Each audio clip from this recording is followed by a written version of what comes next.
Hello everyone, this is the Jeanette Rankin Peace Center with Russ Faure Brac, former defense engineer and author of Transition to Peace, a defense engineer's search for an alternative to war. So Russ, why are you here in Missoula? I am on a cross-country motorcycle trip. This is a card that shows where I'm going. I started in San Francisco, took a southern route to Washington, D.C., and then up into Canada, through the Great Lakes to Minneapolis. And now I'm following the Zen and the Art of Motorcycle Maintenance route across northern states to California back home. Oh. Now, why am I doing that? Sure. Originally, my idea was to do an adventure trip. Then, last year I wrote this book called Transition to Peace, and I decided to give presentations on my book along the way. And then about halfway through the trip, it more or less turned into a vision quest, where I started having insights about myself and where I was going from here. And anyway, that trip has led me here to Missoula. I'm a few days away from completing the trip. Okay, what is your book about? The book is about basically a new national security policy. When I was in graduate school, I worked part-time for Stanford Research Institute, a defense company, and I was doing weapons systems analysis. And one day I was working with a top secret map of North Vietnam with all their radar and missile locations. And as I stared at that map, I just thought, war is crazy. There's got to be an alternative. So I spent about a year studying nonviolence at the Joan Baez the Institute of Nonviolence. And after that year, I concluded that there was, in fact, an alternative to war, even though I had a very fuzzy idea of what that meant. And I felt I couldn't continue my work, and I resigned my position. I then went into a career of environmental planning. I retired in 1995. And then when the events of 9/11 occurred in 2001, it reawakened all those old interests that I had in issues of war and peace. So I began about 10 years of research digging into that question of what is an alternative to war? Is it possible to have one? If so, what would it look like? And most importantly, how can we go from getting where we are today as the world's sole military superpower to a much more nonviolent form of national defense in the future? So that's basically what the book is about. Mm-hmm. After all those years of research and digging into lots of details on this question, I came up with the bottom line message that I want to get across to people, which is that peace is possible. And the reason I want to get that point across is because if you don't believe that it is, then you can't really do very much to help bring it about. So that's my bottom line message, and I can go into details about it from there. Okay, so you're writing the book. It's kind of like you said, a vision quest. Could you explain more, like why you were called to kind of do that? Well, the vision quest I was referring to was some personal experiences I had on the trip. But in a larger sense, the vision quest that I'm on with working on the question of what is an alternative to war has to do with unfinished business for myself from when I did work in the defense industry. I left believing there was an alternative to war, but I didn't have a real good feeling of what that meant.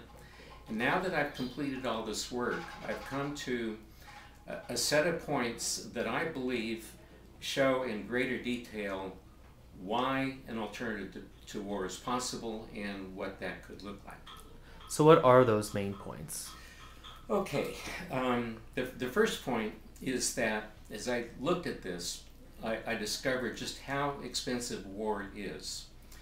We have a base defense budget of about $600 billion a year, but when you add in the cost of Homeland Security, the Veterans Administration, nuclear weapons research being done in the Department of Energy, You add all that up and it comes to about $1.3 trillion that we're spending every year on national security. That's a whole lot of money. It's about 62% of our total federal discretionary budget, which doesn't leave a whole lot for all the other programs of health and transportation and education that we want to have. Right. I also took a look at how much we're spending compared to other countries in the world. If we're spending 1.3 trillion, the next highest expenditure is by China at about 150 billion, much less. And then there's France and Great Britain and Russia and so on down the line. And if you take all the money that all the other countries are spending on defense, it's less than the total amount that the United States is spending. So that's more or less a definition of what it means to be a military economy. So that's the first point. War is very expensive. The second point has to do with how can we break through the tremendous strength of the current political system that perpetuates war. Congress keeps appropriating money for the military. They do that because of political contributions that come to them from large corporations, defense contractors. And I don't believe the change is really going to happen from the top down. However, that's the bad news. However, the good news is that, in a sense it's good news, is that there are a large number of forces at work today that are going to make the existing system very unsustainable. If you think about the exponential growth that we're having in world population, tie that into the amount of carbon dioxide that we're putting into the atmosphere causing climate change, the huge instability of the global economic system. An indicator of that is the national debt, our national debt that right now is shooting up exponentially. And then bring in the issue of peak oil, meaning that when oil was first discovered in the late 1800s, we began producing more and more of it every year, and that has been fueling our economy. However, we've now reached the point where at the peak of the amount of oil we're going to be able to produce every year, and in the future, the amount of oil production is going to be dropping.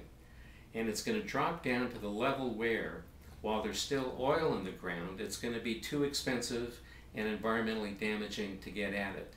And we're not going to be able to continue to operate with oil driving our economy.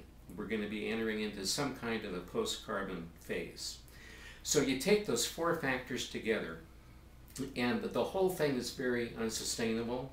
I don't know what's going to trigger some kind of collapse, but I think at some point everything's going to start unraveling, which means that we don't have to tear the system down.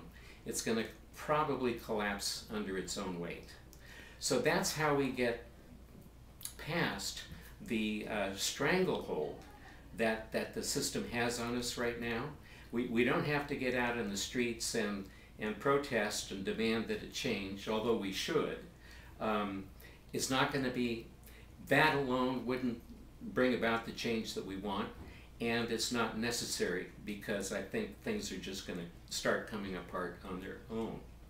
So what I then did is to envision well out into the future what might a more peaceful form of national security look like. And I came up with three basic, what I call peace principles.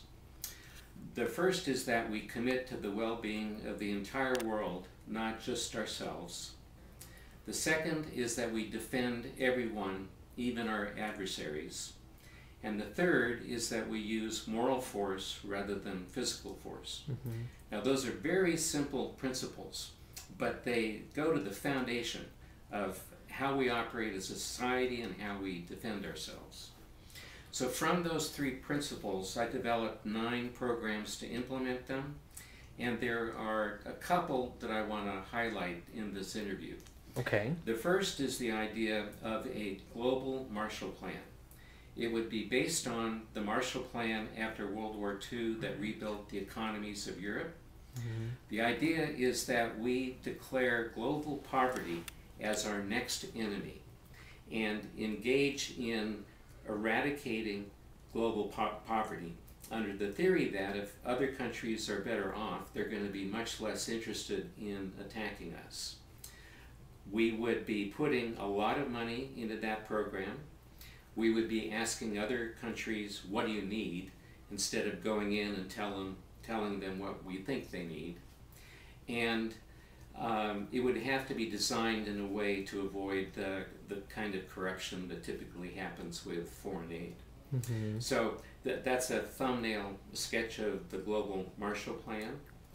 Another key point is that a lot of people argue that we can't demilitarize and have peace because it would throw millions of people out of work.